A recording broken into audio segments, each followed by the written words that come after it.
მოგესალმებით ბათუმელების პირდაპირ ეთერში ჩვენ ბათუმში ვართ საკონსტიტუციო სასამართლოსთან, სადაც ისევ იკრიბებიან მოქალაქეები, პროევროპული აქციის მონაწილეები, რომლებიც წელიწადზე მეტია დგან ქუჩაში და ამბობენ, რომ ისინი არ დაუშვებენ ამ ქვეყანაში დიქტატურის დამყარებას, ამ ქვეყანაში სინდისის პატიმრების არსებობას, რომელთა რაოდენობაც იზრდება და ისინი რჩებიან ციხეებში. მათ შორის მზია ამაღლობელი პირველი ქალი ჟურნალისტი საქართველოს საბჭოთა კავშირის დაშლის შემდეგ, რომელიც გახდა სინდისის პატიმარი. ის გამოცემა ბათუმელების სამფუძველი დირექტორია და მას მიენიჭეს გასული წლის დეკემბერში სახაროვის პრემია, რომელიც ევროკავშირის უმაღლესი ჯილდოა. სინდისის პატიმრები რჩებიან ციხეებში, ოცნება კი სხვადასხვა გზებით ცდილობს, რომ ჩაახშოს პროტესტი ამ ქვეყანაში, მათ შორის გუშინ პარტია ქართულმა ოცნებამ დაანონსა კიდევ ერთი ცვლილებათა პაკეტი კანონებში, რომელიც ითვალისწინებს სხვადასხვა ფორმით ჩაახშოს პროტესტი ამ ქვეყანაში. მათ შეაქვთ ცვლილება კანონში გრანტების შესახებ, რომელიც ასე ვთქვათ, რუსული კანონის ნაწილია. რას ცდილობს ოცნება ამ ნაბიჯად, რაზე მიანიშნებს ქართული ოცნების ეს გაწყვეტილება? ამაზე მინდა ველაპარაკოთ დღეს ბათუმის პროევროპული აქციის მონაწილეებს და ასე მინდა ვკითხო დღევანდელი გაწყვეტილების შესახებ, როცა შეიძლება ითქვას ერთი ხელის მოსმით გაუერთიანეს ტექნიკური უნივერსიტეტი თბილისის სახელმწიფო უნივერსიტეტს. რას ნიშნავს ეს გაწყვეტილება? რა ტიპის ქვეყანა ვხვდები და რა ეტაპზე გადადის ჩვენი განათლების სისტემა? ამაზეც მინდა ვკითხო საპროტესტო აქციის მონაწილეებს. მოსაზრებოდით გავისაუბროთ აქციის მონაწილეებს ბათუმში, რომლებიც დგანან ისევ ტრადიციულად საკონსტიტუციო სასამართლოსთან. მარია, მინდა რომ გაგესაუბროთ შეიძლება ერთი წუთით. მარიამ ქაჯაია. მარიამ, მოგეთ ახალ კანონებზე დაიწყო ლაპარაკი ოცნების არალეგიტიმურმა მთავრობამ, რეპრესიების მორიგი ტალღაში, ასე აფასებს მათ იურისტები და არხოთ ისინი აი ამ მორიგ ცვლილებებს კანონში. ჯერჯერობით უცნობია კანონპროექტი თუ რა ჩაიწერება კანონპროექტში, მაგრამ ოცნება ღიად აცხადებს, რომ პირდაპირ თანხების თუ კითხავთ თქვენ ჩაგირიცხათ ვიღებნებ თანხა და ამის შემდეგ თქვენ გამოჩით აქციაზე და გააკრიტიკეთ ოცნება, შეიძლება ამის გამო თქვენს წინააღმდეგ უკვე დაიწყოს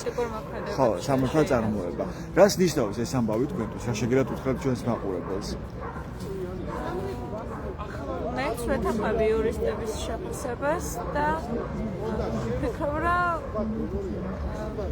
ის დეტალები, რაც გახლავდა ამ ინიციატივების შესახებ, რას და როგორ ჩაწერან, მიზნად ისახავს ზუსტად ყოველგვარი შესაძლებლობის გაქრობას კრიტიკული აზრის, რა ვიცი, წარმოებისთვის, სწორედ იმისთვის, რომ როგორღაც შეინარჩუნონ ძალაუფლება და ჩაახშონ ყველა ფორმით წინააღმდეგობა. რას გადათარგმნია პოლიტიკურ მოქმედებად, ძალიან ფართო არის და ყველაფერი შეიძლება ასეთ ყველაფერს შეიძლება ამგვარი ნებისმიერი აქტივობა, თქვა Facebook პოსტი ან რაღაცა მოქმედება, ხო, განაცხადი ქუჩაში თუ ასე შემდეგ შეიძლება ჩათვალოთ, რომ ამით თქვენ ახდენ ზემოქმედებას რაღაც საზოგადოებრივ აზრზე და პოლიტიკურ ჯგუფზე, ხო? კი, და ასევე ყველა პროფილის სამუშაოს მქონე ადამიანი ექცევა ამ კანონის მოქმედების ქვეშ. რაც იმას ნიშნავს, რომ ყველას ეზღუდება ყოველგვარი ფინანსური, არ ვიცი, ანაზღაურების, ჰონორარის, ხელფასის ან სხვა ფორმით, არამატერიალური ფორმით თუ სწორად მაქვს ეს ჩანაწერები გაგებული, მიღება რაღაც ასე. ანუ პრაქტიკულად მოკლედ ამას ამბობს, თუ კი მიიღებ დაფინანსებას, ამის შემდეგ არანაირი პოლიტიკური აქტივობა არ უნდა გქონდეს, რა შეიძლება იყოს ეს პოლიტიკური აქტივობა, ესეც კიდე ძალიან ისე ზოგადი ჩანაწერია. ხო, არა მარტო აქციაზე მონაწილეობა და აქციაზე გასვლა, არამედ შეიძლება Facebook აქტივობაც ან რაღაც განაცხადით შეიძლება ჩაგითვალონ პოლიტიკური აქტივობა, თუმცა შენ ამით ახდენ გავლენას რაღაც საზოგადოებრივ ჯგუფებზე, კონკრეტულ პოლიტიკურ საკითხებზე, თუ საგარეო პოლიტიკაზე. ადამიანები ვახდენთ ერთმანეთზე გავლენას გავლენას ერთმანეთის ადამიანად ყოფნის არსებითი ნაწილი არის ხო აზრების მიმოცვლა კომუნიკაცია რაღაც ერთად დაზუსტება როგორი არის ჩვენი სინამდვილე რა პირობებში ვცხოვრობთ და ეს უკვე პოლიტიკური ყოფა არის ეს უკვე პოლიტიკურად არსებობა არის თუ კი გაინტერესებს შენს გარშემო რა რატომ და როგორ ხდება რა ძალები ახდენენ გავლენას თუ კი აზროვნებ ესე იგი ნიშნავს იმას რომ პოლიტიკურად ცოცხალი ერთეული ხარ და შესაბამისად ყველაფერი ყველას მხრიდან ჩადენილი შეიძლება ინტერპრეტირდეს გამოიყენონ მაშინ როცა დასჭირდებათ ეს არ ნიშნავს იმას რომ ერთბაშად ყველას რაღაცა ტიპის სამიზნეში ამოიღებენ ეს არ იქნება ამის რესურსი მათ არც აქვს უბრალოდ შიშს ნერგავენ და ამასაც ფსიქოლოგიური ეფექტიც აქვს ეს ამონაგები მათთვის რომ წინააღმდეგობა შეწყდება ამის ანონსებდნენ ძალიან დასაწყისიდან მას შემდეგ რაც ყაბახიძემლის ავადსახსენებელი განცხადება გააკეთა ევროკავშირთან ურთიერთობის გაყინვის შესახებ მას შემდეგ ანუ სულ ასეთ ნეგატიურ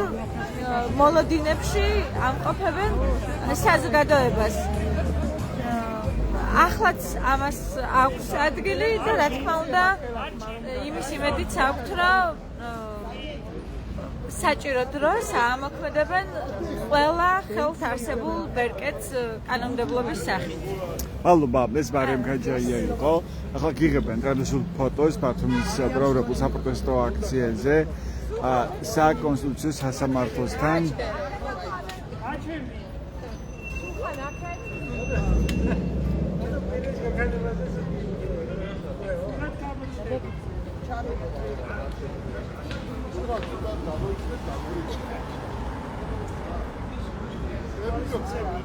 პოლიციასთან რეალი კონსულტაციები წამებში იდებენ იგების თან არ ვიყურებენ არ გვაფრთხილებენ და საინტერესო მოდი ლალიანთის გავესაუბრები სახელმწიფოების ხალხო ლალი ბათუმის სახელმწიფო უნივერსიტეტის პროფესორი ფილოსოფოსი მოგეთ დღევანდელ ამბებს ვაჯამებთ და ვაფასებინებთ საინტერესო თქვენი მოსაზრებები ბოლო პოლიტიკურ პროცესებზე განსაკუთრებით განათლების კუთხით დღეს უცებ შეიძლება ითქვას ერთი ხელის მოსვლით გაუერთიანეს ტექნიკური უნივერსიტეტი თესეუს ხო რას ნიშნავს ეს და რაზე მიანიშნებს ეს განსხვავება საერთკენ მიდივარ არც ძალიან როგორც ჩანს რაღაც ალბათ ელოდებიან იმის ხარსინჯავის აკადემიის შეიძლება რომ ადამიანებს რეაქცია ქონდეს არ ვიცი მართალი გითხრათ ესეთი ფაზაში ვარ რაღაცა გაკვირვების უნარს არ გავეტაპო რამეზე შეიმჩნევა ეს რომ კარგავთ გაკვირვების უნარს ხო როცა ტროტუარზე დგომის გამო დააპატიმრეს უკვე ადამიანები ამის გამო აღარ ჩანს რაღაც ესეთი გაკვირვება და აზრი არა საზოგადოებაში მე კაი ასე თუ ისე რაღაცა საბჭოთა პერიოდიდან მოვდივარ და ეს აკრძალვები რაღაცა ისე თუმცა ცნობილობა მაქვს ძალიან მაღალი ანუ ვიცი ასეთი დამოკიდებულება საბოლოოდ სადამდე მივა და რაზე მიანიშნებს სადამდე მივა მაგრამ თუ ჩვენ აი ასე მშვიდად ვიქენ და არანაირი პროტესტი საზოგადოებამ არ გამოხატა აბა 70 წელი საბჭოთა კავშირმა ზუსტად მაგის გამო გაძლო ხო ანუ ახლა პროტესტი იყო ჩახშობილი და აღარ გამოხატავდა ადამიანი პროტესტს იცი რა ცოტა უფრო გაუმჯობეს და იცით რაღაც დაიხვეწა მეთოდები აი პროიც რო დავესეს ხო პროიც ეკითხებოდნენ როცა თვითონ გააწერეს და გერმანიიდან კითხეს რომ არის თუ არა პროგრესი საზოგადოებაში და კიო ახლა ჩემი წიგნები დაწვესო და ადრეო მეც დამწვავდნენ და ხო და რაღაც ეგეთი ამბავი გვაქვს რა ახლა ადრე პირდაპირ ხრეტდნენ ხო ახლა არ ხრეტენ მაგრამ წინაპირობებს ქმნიან რომ აი დისკომფორტი შეგექმნან და რაღაც ფინანსური სახსრების გარეშე დაგტოვონ ხო ფაქტობრივად თანამედროვე სამყაროში დაგვეპასტოვას და მუშაობს პროპაგანდა თავისი მანქანა ძალიან დიდი ფული ტროლები ბოტები ამ პროპაგანდას ნაკლებად იცით უკვე თუ დააკვირდებით ხალხი უკვე სასაცილოა რა ეს პროპაგანდის ნუ შეიძლება არ სჯერათ მათ რაღაც კონკრეტული ამბების ხო რა რაც ჟერდება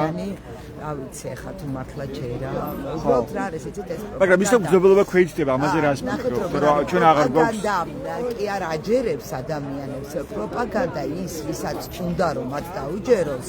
აძლევს მასალას რომ როგორ უნდა პოზიცია მაგრამ ძირდება ნიჰილისტური განწყობები ხო ალბათ არაფერი გამოვა ვერაფერს ვერ შევიცვლი კი ანუ ეს ზოგადად იყო ქართული საზოგადოებისთვის დამახასიათებელი აი მე როცა სტუდენტებთან ვმუშაობდი და სამოქალაქო განათლების კურსები მიყავდა რაღაც პროექტები მქონდა აი ყოველთვის ეს დამოკიდებულება იყო რომ აი მე ერთი ვარ ხო მე რას შევცვლი და რა შემიძლია და აი ძირითადად ეს აზროვნება გვაქვს რა გასავითარებელი რომ ზუსტად ერთი ადამიანის ნება და ერთი ადამიანის პოზიცია წვეთს ძალიან ბევრ ამას და ეს მილიონები თითოეული ადამიანის პოზიციის ჯამური ბაჩელები. აქ მაინც რა განზრახვა აქვს ქართულ სკოლაში დაკვირვება, როცა გააერთიანა ეს ორი უნივერსიტეტი, ორი მსხვილი უნივერსიტეტი ერთმანეთთან. ეს უკვე მეორეა მე რომ გავდივარ ეთერიდან ჯარლისგან. ძაღლის გამო, ხო არ ყოს კონფლიქტი. იცით რა არის მინიმუმამდე დაყავთ მინიმუმამდე დაყავთ პროფესორების რაოდენობა, სტუდენტების რაოდენობა ამ მეთოდებით. რატომ უნდა რომ შემცირდეს პროფესორების რაოდენობა? იმიტომ რომ დარჩება ის ადამიანები პროფესორებს მათ მიმართ არის ლოიალური და ესე განწყობილი არის ლოიალური განწყობილი და ეს არის ძალიან კარგი საშუალება ამ ტიპის ორგანიზაციები რომ ეს ადამიანები ვინც ისეთ პროტესტი აქვს და ეს პროტესტი ხო ესეთია რომ ხო ხია სისტემა და სოციალური ქსელები ამის ძალიან კარგი სარკია ხო რომ კარგად შეიძლება რაჟირება რა ტიპის ადამიანები შეაუწყრონ ამ ცვლილებებით და რა ტიპის ხო მაგრამ ეს ხო რაღაც უნდა იყოს პროცედურა მსჯელობა რაღაც ეს ფორმალური ნაწილიც არ გაუვლია აუცილებლად ხო უცებ მიიღეს გაწყვეტილება რომ აი მოდი შევაერთოთ გავერთიანოთ არ პოზიციონირებს დღეს საქართველოს ხელისუფლება ისე რომ თქვას რომ ხალხის აზრებისთვის მნიშვნელოვანია და ანუ ღიად აფიქსირებს უკვე ამას რომ მე არც მაინტერესებს ხალხის აზრი არა პირდაპირ ხდება ამის მანიფესტაცია რომ არა ნუ ასე გადაწყვეტეს და მოჩა და არც არანაირ ვალდებულებას არ გრძნობენ რომ ადამიანებთან ისაუბრონ ამ საკითხზე ნუ ახლა რატო უნდა იყოს ამ ვალდებულება როცა პირდაპირ გეუბნები არა ჩვენ უნებრივია არანაირი იცით რატო იმიტომ რომ ესეთი ხალხის არჩეული არ არის საერთოდ როგორ არის როდესაც ადამიანი არჩეული ყოველთვის ვალდებულებას გრძნობს იმ ადამიანების მიმართ მეცნიერებისა და უხილდება ხო საკუთარ იმიჯს და დამოკიდებულებას საკუთარ ამორჩევლთან და როდესაც არჩევნები არის მოპარული და ხო ვიცით ერთი ადამიანის დამსახურება ხო ქართული ოცნების ციფრები ვინც პოლიტიკაში მოვიდა ხო ამიტომ ვინც იზრუნა მათ პოლიტიკაში მოსვლაზე მასთან არის ანგარიშვალდებული მასთან გრძნობენ ანგარიშვალდებულობას წინაშე არიან ანგარიშვალდებული და არა ამორჩევლის წინაშე და ამიტომაც არის რომ სამართლიანი არჩევნები და სასამართლო სისტემა ეს არის ხერხემალი სოციალისტ თუ გვინდა რომ ნორმალურ საზოგადოებად შეიდგეთ ეს უნდა გავაკეთოთ უნდა მიბაღწიოთ ნებისმიერი გზით სამართლიან არჩევნების კულტურის დამყარებას. იყო რამდენიმე სამართლიანი არჩევნები იყო საქართველოს მეტად რა თქმა უნდა. ჯერ იყო როცა არჩევნების გზით შეიცვალა ხელისუფლება ეს იყო 91 წელს ხო როცა ზვიად გამსახურდიას ხელისუფლება მოვიდა და ეს იყო 2012 წელს ეს გამოცდილება ჩვენ გვაქვს როგორც საზოგადოებას რომ სამართლიანმა არჩევნებმა განაპირობა ხელისუფლების შეცვლა და რაღაცერად ეს უნდა დავაკეთოთ. იმ ხელისუფლებებსაც ეკონათ, კომუნისტებსაც ეკონათ, რომ დარჩებოდნენ. ამასაც ეკონათ. შევარდნაძის ხელისუფლებასაც ეკონათ, სამუდამო იყო, მაგრამ შეიძლება სავარაუდოდ კიდევ შეიძლება შეიძლება ამდენი სისულელის ისა რა ატარა გარშემო შეიძლება მადლობა ეს ძალიან დიდზე იყო თქვენ მას უსმენთ ჩვენს პირდაპირ ეთერში მოდი ლევან ხოროვას მოусმინოთ საღამოშტობის ბატალიონი მინდა რომ გაგესაუბროთ შეიძლება ჩვენს პირდაპირ ეთერში მოგეთ მორიგი ახალი რეპრესიული კანონები დაანონსა ქართულმა ოცნებამ იმისთვის რომ ჩაახშოს პროტესტი ქვეყანაში თქვენ რა განცდა გაგიჩნია ჯერჯერობით არ გვინახავს კანონ პროექტი მაგრამ არაც მოვისმინეთ მოკლედ რა ბევრს არ ვილაპარაკებ იმიტომ რომ ზოგადად მე მგონი ნათქვამია და ყველაფერი ჩანს ხო ფაქტი არის ერთი ჩვენ ვაღიარებთ ამათ ხელისუფლება თუ არ ვაღიარებთ თუ არ ვაღიარებთ მაშინ მაგათ მგებულ კანონებსაც არ უნდა ვაღიარებდეთ ხო არა ერთია რომ არ აღიარებთ მის ლეგიტიმაციას ან არ ლეგიტიმური და ანტიკონსტიტუციურია მაგრამ დე ფაქტო ხელისუფალია ხო ანუ ძალაუფლების ხელშია ხო და უნდა გავაგზავნოთ ბრძოლა რა ფაქტი არის ფაქტი დამთავრდა რა მაგრამ სხვა აზრია რა ანუ რა კანონებს მიიღებენ ამას თქვენი აზრით არ აქვს მნიშვნელობა ეს არ ლეგიტიმური და ანტიკონსტიტუციური პარლამენტი რა თქმა უნდა არ უნდა დავემორჩილოთ და დამთავრდა რას უნდა დავემორჩილოთ ხარე ანუ ფაქტიურად გეუბნებია პირდაპირ ხმა არ ამოიღო მე რესიგურიზა გამოსამართლეს მეურვეჯი გახსოვს ხო ანუ რა ახლა გავჩუნდა იგი ხო არ ვარ ახლა უფალი მეუბნება თავისუფალი ხარო და აი მეუბნება ბიზნეს დაუჯერეო და ახლა ვერ გევიგე რა შანსია დღეს თქვენი აზრით აი დღევანდელ მოცემულობაში როგორც საერთაშორისო აქტორების მხრიდან ასევე ქვეყნის შეგით რომ დამარცხდეს ივანიშვილი რა შემთხვევაში შეიძლება დამარცხდეს ივანიშვილი ესენი არიან ახლა ბალოჩი პირდაპირ მნიშვნელობა და ბალოჩი როცა ხარ ზოგადად უნდა გაჩერდე და ფრთხილად დაწვე და ისე გამოხვიდე ვიცი სისტემა აგენ ძალიან ფართხალებენ და აგენ იმდენად ფართხალებენ და ეს აკეთებენ რომ ბალოდიდან ვეღარ ამოვიდეს რა ძალიან ღრმა ჩაიზრებიან და მაგას უწყობენ თვითონ ხელს რა ჩვენი მხრიდან რეალურად მშვიდობიანი აქციის მეტი არაფერი არაა ხო ფაქტი არის ფაქტი და მაგრამ რამდენიც არ უნდა ელაპარაკოს რა არის საქართველოში ძალაცა გამოცდილებაცა ქართულ ხალხს გლოვლის და არავის არ უნდა ხო ყველა ცდილობს მშვიდობიანად კანონის ფარგლებში იმოქმედოს მაგრამ კანონი გადაგვახიენ თავზე კონსტიტუცია გადაგვახიენ თავზე და ფაქტი არის რომ თვითონ ითხრიან ძირს რა გამოითხრიან და მათ გამოთხრილ ორმოში ჩასვინდებიან რა უბრალოდ ეს ფაქტია რომ ჩასვინდებიან და უკვე ღრმათ არიან უბრალოდ ბევრი ხდება ბევრი ვერ ხდება ფაქტი ისაა რომ ხელს არ შევაშველებთ ნამდვილად მე მაგალითად ვერ შევაშველებ რომ ამოვიყვანო რა იმიტომ რომ ახლა ქვეყნის გამყიდველი უნდა იყოს ძირში მე ასე მესმის რა მესმის ბოდიში უბრალოდ აზრი აღარ აქვს ამათან ლაპარაკს აბა ზოგჯერ 2-4-ია რა ანუ აზრი მართლა არ აქვს ამათ რა უნდა ელაპარაკო მომეთ სიგიჟია ხო როდესაც მტერი გაქებს და მოყვარე გაგინებს თუ ანალიზი ვერ გამოგავ სისულელეა უკვე მაშინ უკვე გაგზელებას აუდის ხო უნდა მოქმედება ხალხი რომლების სახში ზის კეთილი უნდა ინებონ და გამოვიდნენ გარეთ რა სხვის ხარჯი და სხვის იმედზე ნუ იქნებიან მარტო კაი ცხოვრების ეგია და ეგი რა მადლობა ეს ლევან ხოროვა იყო რომელსაც უსმენთ ჩვენს პირდაპირ ეთერში მოდი ნაკომერცხოვლებას გავესაუბრები სტუდენტს საღამოშტობისა ნოკო მინდა რომ გაგესაუბროთ ოცნება ანონსებს მოკლედ ახალ კანონ პროექტებს შორის ცვლილებებს გრანტების შესახებ კანონში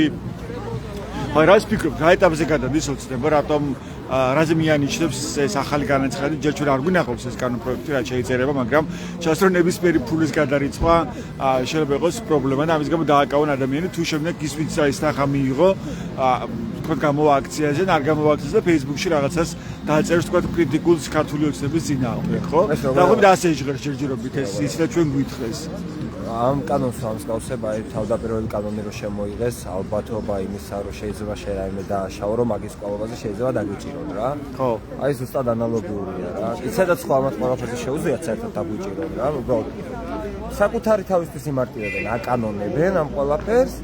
იცი რა არ მომწოხარ შენ შეიძლება რაღაცა ფული დაგერიცხა შენ შეიძლება წამლებში გამოიყენე მაგრამ შენ ამავდროულად მეც გამლანწე და მოდი რა გაგაფორმე უცხო გავლენის აგენტად ქვეყნის ტრად და ამაზე დაგიჭერ თან ჩემთვის მარტივია 6 წელს მოგისჭი დიდი ხანი შენ ხმას ვერ მაგრამ ეს კანონი ხო აქამდეც არსებობდა აგენტების შესახებ კანონი ეხლა ეს რატო დასჭირდა თქვენ ეს დამატება რაღაც გამკაცრება ეს კონკრეტულად უკვე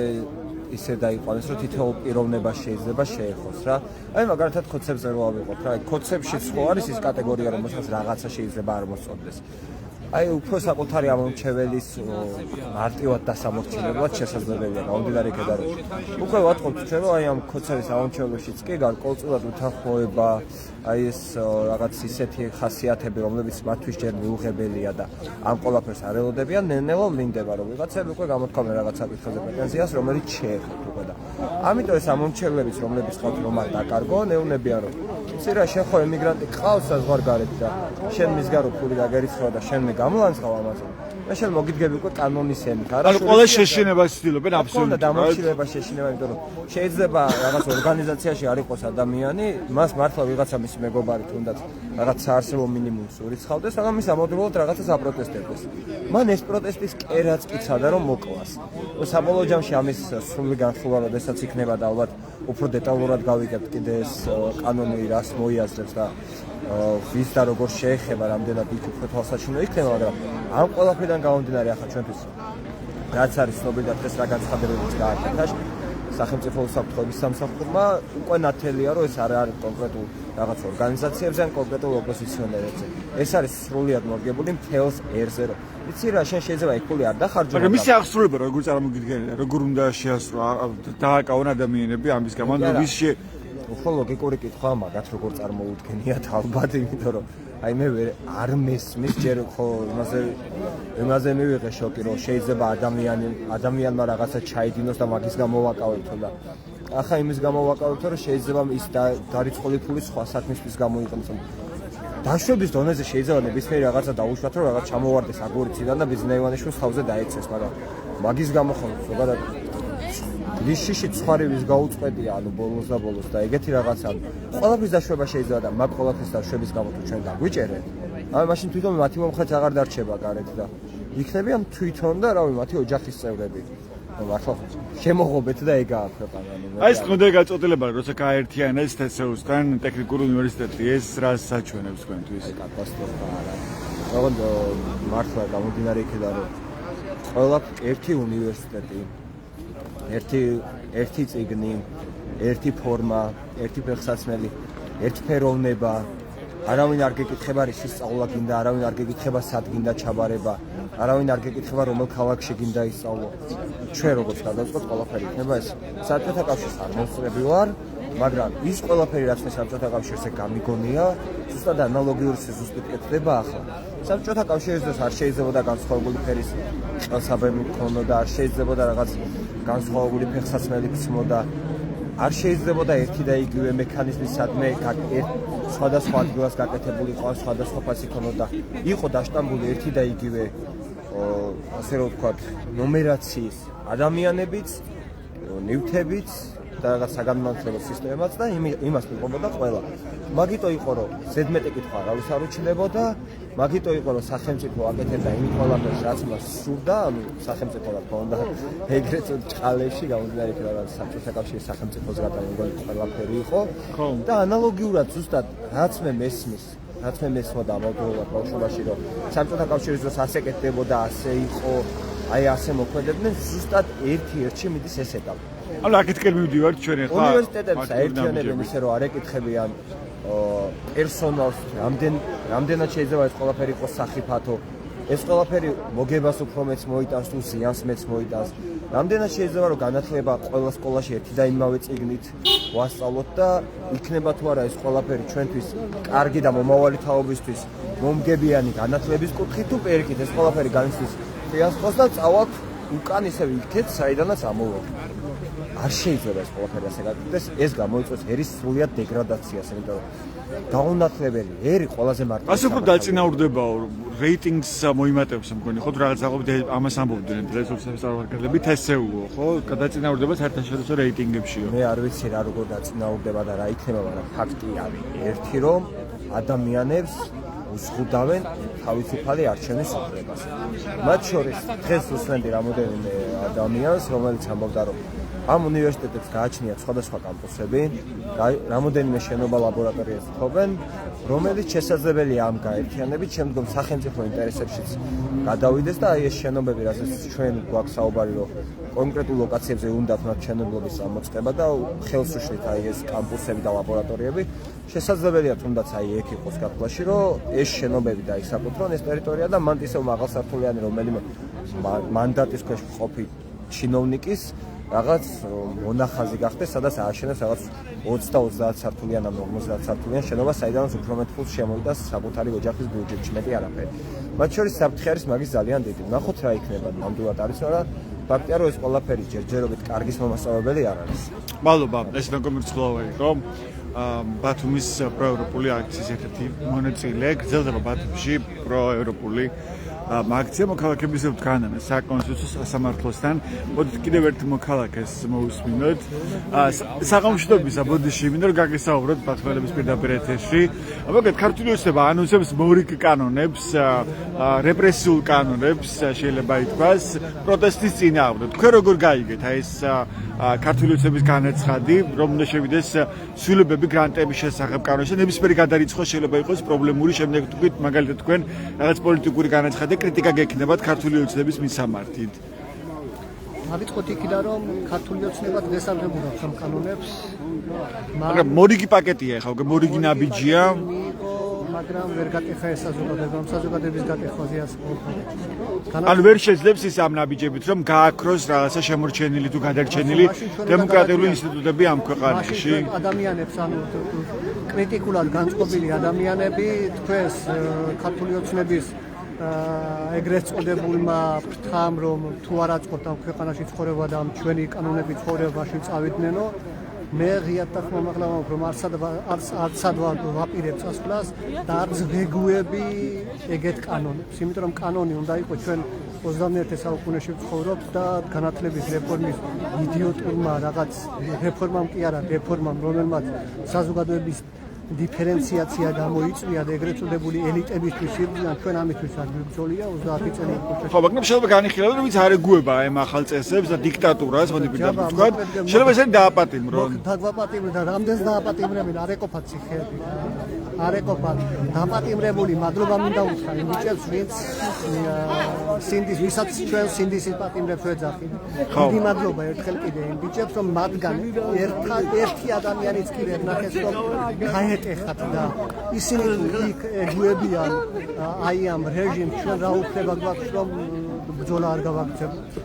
აქედან გამომდინარე გამოსავალი რა არის? რა შანსია დღეს იმის რომ დამარცხდეს ივანიშვილის დაჯგუფება რეალურად? გამოსავალი ფორმულა რომ ქონდა ამ დღეს დავასრულებდით, მაგრამ არის რაღაც საზოგადოებაში ალბათ მწიფდება რევოლუციები ესე არ ხდება, ხოლო რაღაც კრიტიკული მასა ჩემი მოსაზრებით ერთობა, დიდი ერთობა თუ არ შეიქმნა, ასე არაფერი არ ეშველება და მათაც იციან რომ აღიარებული არ ყოველდღიურად გვეხმეწებიან გვაღიარებთ და ვინ უნდა ვაღიაროთ გაუნათლებელი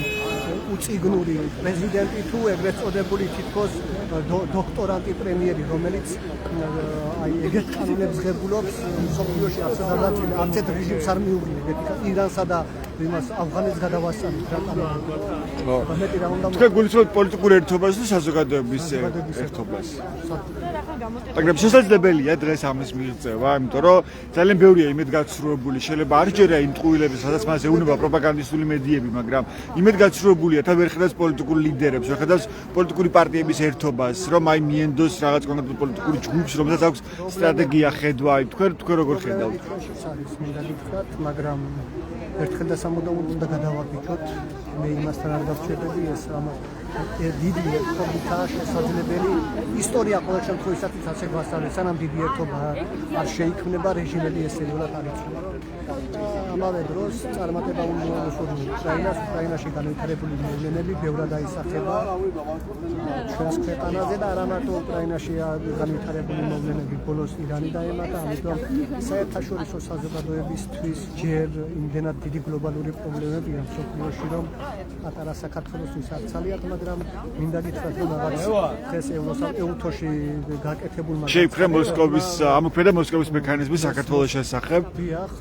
რომელიც თქვათ გამოიძიებს აი იმ ფაქტებს, რაც ამ ხელისუფლებამ გააკეთა 2024 წლიდან ამაზე ალაპარაკი ხო არჩევნების შემდგომ პერიოდზე ამ ფაქტებს დაადგენენ რომ თუ ამას 20 წლამდე გადაწევენ უკეთესი იქნება იმიტომ რომ გავრილოვის ღამე არავის არ დავიწყებია და მიუხედავად იმისა მე ცოტა ოპტიმისტურად ვარ განწყობილი აი ამ პროცესების მიმართ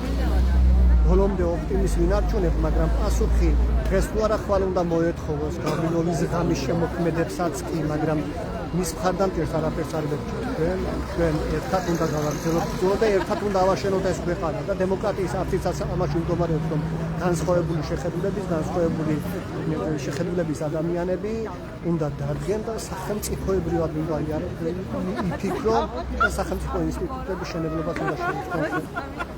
ეს არის სამხედრის გადარჩენის პოლოსი. ხო, მაგრამ მოქალაქეებს აი ძალიან საინტერესოა თქვენ რო გითხრათ თქვენი მოსაზრება, თქვენ რაც ეტყოდით თანამოქალაქეებს, რომლებიც ხედავენ ამ საფრთხეებს ქვეყანაში, საერთკენაც მიდის ახლა ქვეყანა, როგორ აღმოუჩნდით და დაგვტოვა ქართული ოცნების არალეგიტიმურმა და ანტიკონსტიტუციურმა მთავრობამ მარტო პარტნიორების და მეგობრების გარეშე პრაქტიკულად აგრესორ რუსეთის პირისპირ, ხო? როგორც პრაქტიკულად სახელმწიფოებრების დაკარგვის პირისპირ, უკვე დაკარგული არ გვაქვს ეს სუვერენიტეტი, ხო? სუვერენიტეტი ვინარჩუნებ. ხო, მაგრამ ვიც სახშია და უსრო აი მე რა შემილია, მე ერთმა მოქალაქემ როგორ შევიცვალო, არ არის რაღაცა პერსპექტივა იმის რომ ამ ბრძოლას და პროტესტს შეიძლება გქონდეს შანსი. როგორ შეიძლება დავამარცხოთ ივანიშვილის აჭკვა. თქვენ რას ეტყოდით ამ ადამიანებს? რატომ აქვს აზრი პროტესტის გამოხატვა? ბრძოლას ყოველთვის აქვს. აი სახში მჯდომის საზოგადოებას ახლა მორალისტობა არ ჩამითვალონ, მაგრამ ჩვენი ყველაზე პრობლემა როდის დაიწყო, იცით? 14 წლის ლუკას ირაძემ კედელზე რომ დააწერა და თავი მოიკლა, აი იქ რომ საზოგადოება პასუხი არ მოთხოვა ჩხოლოიანე, ეგრეთ წოდებულ ჩხოლოიანებს, აი ამ ქვეყნის პრობლემა მაშინ დაიწყო. რომელიც საპროცესოდ გამოუშვეს, გამოუშვეს, მაგრამ საზოგადოებას რეაგირება უნდა მოეხდინა სისტემისადმი.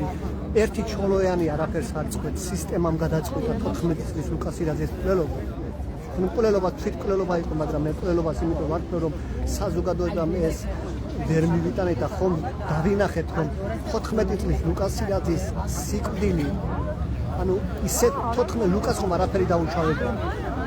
ხო და არ უსურვებ არაბის სულს, მაგრამ რეჟიმი ისეთია, ჩვენ რომ აღარ ვიქნებით, მე ერთმანეთის ჭამას დაიწყებენ, მაგრამ ჩვენ აქ ვართ და მათ მაინც დაიწყეს ერთმანეთის ჭამა, პრემიერი კორუმპირებული ხარ ჯანდაცვის, აი რა უნდა ელაპარაკო, როგორ უნდა აპრავო ხოცი, როცა ბავშვების ლუკმას იპარავს და ავადმყოფისთვის, ანუ სასწრაფო დახმარების მანქანებზეა საუბარი, რისთვისაც მათ მე ნაკლებად მჯერა მათი პროკურატურის სასამართლო სიჩკარიანის საქმეს გულისხმობთ, ხო, ჯანმრთელობის მინისტრის მოადგილე, რომელიც სიჩკარიანი თუ ღუდუშაური. ღუდუშაური, კაცრავად. ღუდუშაური და აი ეგეთები რომ ხელისუფლებაში იქნებიან და მორალის საზომად გეყოლება უხერხულია მეგობრებო რა ჩვენთან ერთად თქვენი შვილებიც იზრდებიან ამ ქვეყანაში და ჩვენთან ერთად თქვენც უნდა იყოთ ამ ქვეყანაში და ჩვენ გთავაზობთ რომ ეს ქვეყანა ერთად მართოთ და დემოკრატიული სტანდარტები, კანონის უზენაესობა იყოს ყველაზე მთავარი და არა ვიღაც ელიტებისადმი ხელისუფლების ხელში ჩაგდება და როგორც უნდა ისე გაკეთდეს. მაგრამ ჩვენ უკვე მოვედით იქამდე რომ ტროტუარზე დგომაც კი უკვე არის სამართალ დარღვევა, შეიძლება კრიმინალიც კი და ამის გამო დააპატიმრეს კონკრეტული ადამიანები, ხო? გავარკვევთ. მაგრამ თუ მოინდომებს ახლა ოცნების პოლიცია შეიძლება გამოწეროს ოქმები მაგალითად აქ მოქალაქეების წინააღმდეგ. ხო, არ არსებობს. ისე როგორც ეს გააკეთეს რუსთაველის გამზირის შემთხვევაში. ყველაფერი შეუძლიათ, მაგრამ ჩვენ ამ საზოგადოებაში არის პროტესტი და ამ პროტესტს ასე ნამდვილად ვერ მოგვიყვეს. მე ვამბობ, ეს ქვეყანა არც ირანია, არც ბელორუსია, არც ავღანეთია. ქართველ კაცს თავისი ღირებულებები აქვს, რომელიც როგორ გითხრათ, რომელსაც ვერ ჩაახშობენ თქვენ ამის მომდენი მე ვფიქრობ, რომ ვერ ჩაახშობ. ჯავახიშვილი გახვრიტეს, მაგრამ ჯავახიშვილის ილია მოკლეს, მაგრამ ილიას ილია მოკლენ. ანუ 17-ში მოკლენილია, ხო? მაგრამ ჯავახიშვილი 37-ში დახვრიტეს. 37-ში ვინ დახვრიტეს? ყველა ის კომუნისტები დახვრიტეს. ხო, ჩვენ ისტორია ყოველ შემთხვევაში ესე ვიცით და ანუ ათასობით ადამიანი დახვრიტა, მაგრამ 56-ში მიუხედავად იმისა, იქ სხვა გამოსვლა იყო, მაინც იყო საბჭოეთის ღმაწიახში გამოსვლა, 78-ში გამოვიდა საზოგადოება ქართული ენის დაცვას დაკავშირებით და დღეს ინტერნეტიზაცია, ანუ სოციალური მედია, როცა ესე აქტიურია, რაც არ უნდა გადაკეთონ შეუძლებელია, ვფიქრობ, ირანმა ვერ მოერია პროტესტს. მიუხედავად 30 წლიანმა დიქტატორმა ფანატიკოსების მმართველობამ ვერ მოერია პროტესტს. რა მგონია ახლა საქართველოში ესე იულად გაუვლეთ გაიჩეჩინო როგორც მათ სურთ, როგორც მათ აკეთებენ. საზოგადოებას დაინახავს რომ მათ რიგებში ყველაზე მეტი კორუმპირებული არიან ვიდრე ჩვენ რიგებში. ვიღაცა კაცებს გვეძახის, მაგრამ მათთან უფრო ახლოს მომიკითხონ ეგეთი ღირებულებები წარით და საზოგადოება რომელსაც არ ვეგუებით რას ვიტყობ დემოკრატიის არსი და არის არჩევნები ჩაატარეს სამართლიანად და ხელისუფლება გაანაწილეს შტოების არ უნდა იყოს ერთპიროვნული მართლობა ჩვენი მოთხოვნა ეს არის თუ ეს დანაშაულია კი ბატონო ვაგირავართ ადმიჩა მადლობა თქვენ სახელმწიფო გვერ გამახსენეთ შაინიძე მადლობა ასეთ იყო დღეს ბათუმში გამოსული მოქალაქეების შეფასებები ბოლო პოლიტიკურ პროცესებზე ეს ბათუმის პროევროპული საპროტესტო აქცია ისევ ტრადიციულად საკონსტიტუციო სასამართლოსთან გამოვიდნენ მოქალაქე რომლებიც ამბობენ რომ არ დაუშვებენ ისინი ამ ქვეყანაში დიქტატურის დამყარებას და სინდისის პატიმრების არსებობას ასეთ იყო ბათუმელების პირდაპირ ჩართვა ამ დროისთვის ესწრებათ ჩვენს ვებგვერდებს ბათუმელები.g და ნეტგაზეთი G რომ მიიღოთ განახლებული და საანდო ინფორმაცია მადლობა ყურადღებისთვის დროებით